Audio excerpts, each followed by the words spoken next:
Assalamualaikum warahmatullahi wabarakatuh. Perkenalkan, saya Faradila Inamsari sebagai presentator pertama dari kelompok 1 untuk mata kuliah moderasi Al-Quran kelas 7C dengan pengampu Bapak Farid Hasan.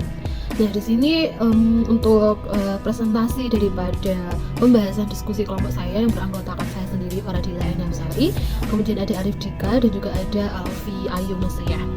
Nah, grup pembahasan kami itu tentang tema pembakaran sampah dengan tema konsep lingkungan hidup Quran Surat Al-A'raf ayat 56, dimana ini dilatar belakangi dari sebuah penafsiran Al-Quran yang pasti dari Al-Quran umum, khususnya itu dari Quran Surat Al-A'raf ayat 56 terhadap isu lingkungan yang marak terjadi akhir-akhir ini.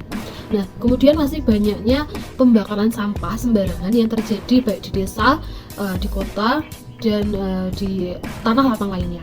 Nah, latar belakang dari pembahasan kelompok kami itu diawali juga dengan dampak buruk yang terjadi dari pembakaran sampah tersebut, di mana itu memperparah polusi udara, membuat tanah tidak terlalu subur, dan lain sebagainya.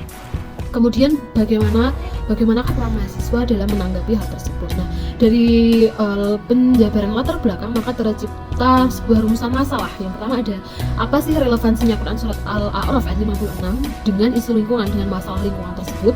Kemudian mengapa masih banyak pembakaran sampah yang terjadi sembarangan, dan dampak buruknya itu apa sih bagi lingkungan, masyarakat sekitar tentang pembakaran sembarangan ini. Kemudian bagaimana cara mengatasi pembakaran sampah beserta dampaknya tersebut. Yang pasti untuk tujuan daripada pembahasan rumusan masalah itu yaitu mengetahui makna sebenarnya dari Quran Surat Al-A'raf ayat 56 tentang lingkungan hidup. Tentunya ini nanti akan dibahas bersama dengan tafsirannya. Kemudian mengetahui penyebab pembakaran sampah di lingkungan masyarakat ini baik secara umum dan secara khusus, kemudian dapat mengatasi dampak buruk daripada pembakaran sampah sembarangan, dan yang pasti dapat mengatasi cara meminimalisir daripada pembakaran sampah sembarangan beserta dari dampaknya. Nah, untuk pembahasan pembakaran sampah ini sebenarnya cukup kompleks, makanya kita bahas langkah awalnya daripada relevansinya Quran Surat Al-A'raf dengan isu lingkungan hidup. Kemudian nanti akan merembet menjelaskan tentang sampah dan pembakaran sampah. Nah, untuk selanjutnya akan dibahas oleh rekan saya. Selanjutnya kita akan mengetahui bagaimana sebenarnya isu lingkungan di dalam Al-Quran. Kita mengambil Quran Surat Al-A'raf ayat 56 yang artinya bahwa janganlah engkau melakukan kerusakan yang sudah diperbaiki di muka bumi. Jadi di dalam ayat ini kita mengambil tafsir dari Al-Misbah. Beliau Profesor Quraish Shihab menjelaskan bahwa larangan merusak bumi di dalam Quran Surat Al-A'raf ayat 56 itu adalah sebuah bentuk israf ataupun hal yang bersifat berlebih-lebihan. Jadi beliau menganggap larangan itu kalau misalnya kita melakukan itu adalah israf, dosanya dosa israf. Setelahnya bahwa di sini itu disebutkan di dalam tafsir Al-Misbah, ketika seseorang masih melakukan kerusakan, masih terus merusak bumi, artinya dalam hal ini konteksnya adalah merusak lingkungan, padahal kita sudah mengetahui ayat itu, maka itu adalah perbuatan yang jauh-jauh lebih buruk ataupun sangat buruk. Karena kita sudah tahu dalilnya, kita sudah diberikan perintah, sudah diberikan pengetahuan oleh Allah, tapi kita masih merusak bumi. Maka ini adalah tindakan yang lebih buruk dibandingkan tindakan orang-orang yang merusak bumi. Kalau misalnya kita perhatikan bahwa di dalam Al-Quran sendiri itu ada sekitar 800 ayat yang berbicara tentang alam semesta dan juga lingkungan. Maka menjaga lingkungan yang ada di dalam alam semesta ini adalah hal yang sangat penting. Maka ada satu kata ataupun satu hal yang perlu kita jaga, yang perlu kita perhatikan, yakni adalah keseimbangan. Nah, keseimbangan ini harus dijaga antara alam dan juga manusia. Bagaimana manusia menjaga alam dan bagaimana alam bisa bermanfaat untuk manusia, sehingga keduanya saling memberikan keuntungan ataupun simbiosis mutualisme. Dan keseimbangan ini akan terjaga apabila manusia mampu menjaga alam, karena kuncinya adalah di manusianya, karena manusia adalah makhluk hidup yang sempurna, makhluk yang menjadi khalifah di muka bumi, dan juga makhluk yang diutus oleh Allah untuk merawat, untuk menjaga, dan untuk memanfaatkan alam, khususnya lingkungan yang ada di sekitar kita. Sedangkan di dalam tafsir Kementerian Agama ataupun tafsir moderasi beragama, maka disampaikan bahwa di dalam ayat ini Allah melarang untuk melakukan segala kerusakan apapun di muka bumi, mulai dari perdagangan, pertanian, dan lain sebagainya. Dan kita harus menjaga semua hal-hal yang bersifat lingkungan, yang bersifat hal-hal yang dari alam, misalnya gunung, sungai, pohon, dan lain sebagainya. Itu haruslah kita jaga. Oleh karena itu, akan ada kerusakan yang sangat parah, akan ada krisis ekologi apabila manusia dan juga alam tidak terjadi keseimbangan. Alam tidak menjaga manusia, manusia tidak menjaga alam, maka dua-duanya akan saling merugikan dan dua-duanya tentu akan rugi. Oleh karena itu, keduanya inilah harus dijaga. Manusia sekali lagi yang paling berperan penting. Jangan sampai alam dibinasakan oleh manusia, tapi manusia harus memanfaatkan dan juga harus mengelola alam dengan baik. Dengan itulah lingkungan akan terjaga.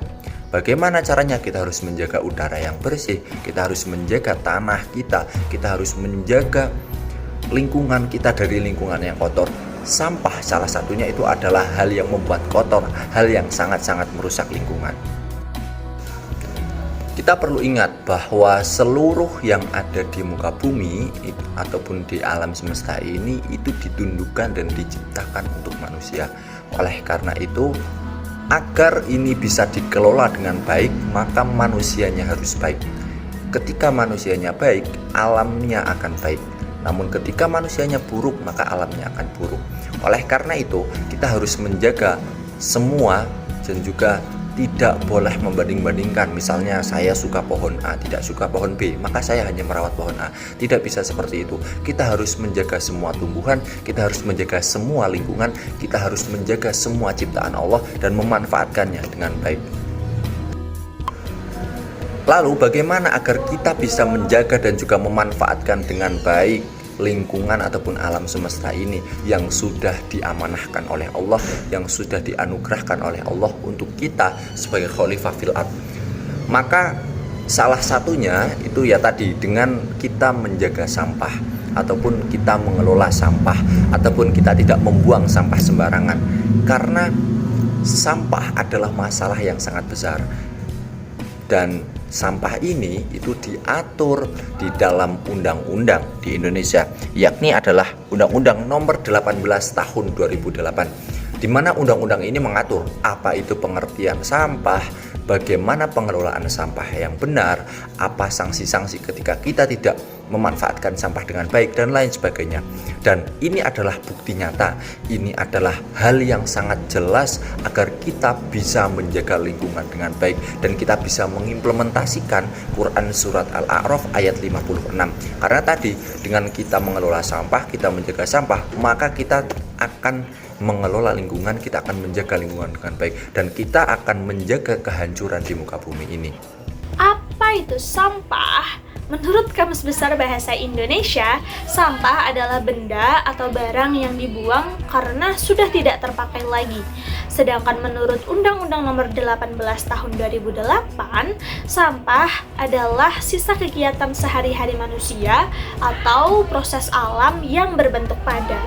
Sedangkan sampah jenisnya ada 3.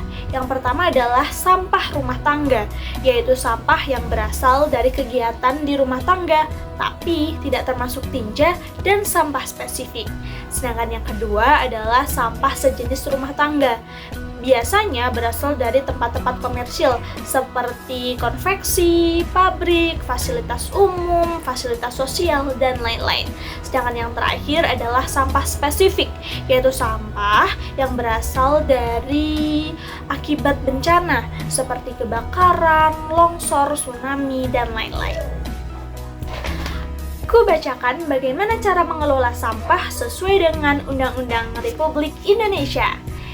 Yang pertama yaitu pengolahan sampah sesuai dengan jenis, jumlah, dan sifatnya.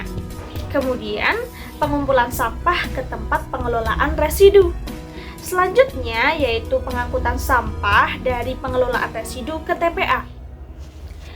Setelah dari TPA, pengelolaan sampah dalam bentuk mengubah karakteristik, komposisi, dan jumlah sampah.